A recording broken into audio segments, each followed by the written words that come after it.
A young monk named Kaito sat at the foot of the temple's stone steps, his eyes fixed on the small stone in his hand.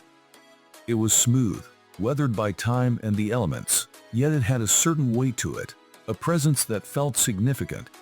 Master Ryo, the head monk of the temple, noticed the young monk's quiet contemplation. He approached Kaito and sat beside him without a word, watching the sun dip below the horizon. After a long silence, Master Ryo spoke softly. "Kaito, what is it you hold in your hand?" Kaito glanced at the stone, then back at his teacher. "It is just a stone, Master. But I feel as if I have been staring at it for hours, lost in its shape, its texture. It consumes my thoughts." The Master smiled, his eyes gentle. "And what happens when you focus only on the stone?" Kaito furrowed his brow. "I forget everything else. I do not hear the wind in the trees, nor the birds in the distance. I lose myself in the stone." Master Ryo nodded slowly. "So, you are wasting your life focusing on the stone?" Kaito's eyes widened. "But Master, it is just a stone." "What do you mean?" The Master picked up a handful of pebbles from the ground, each one different, some rough, some smooth, some large, some small. "These are like your thoughts," he said, holding them up for Kaito to see. "When you focus on one, you forget all the others." He let the pebbles fall through his fingers, scattering across the earth.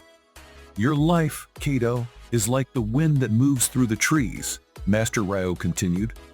"It cannot be captured in a single thought, a single stone. When you focus on one thing too long, you miss the flow of all things. The stone is just a stone, but life is everything around it, the wind, the birds, the sky." Kaito looked down at the stone in his hand, feeling its weight once again. But now, the stone felt different. It was just a stone, nothing more. He set it down gently and closed his eyes, breathing in the air around him. For the first time in a long time, he felt the presence of everything at once, the warmth of the evening sun, the rustle of the trees, the quiet hum of the world. "You see," said Master Ryo, "it is not the stone that matters. It is the space between thoughts, the moments when you let everything be as it is." Kaito sat in silence, feeling the truth of his master's words seep into his heart.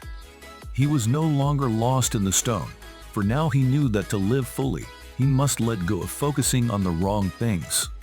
Life was already here, all around him, waiting to be felt.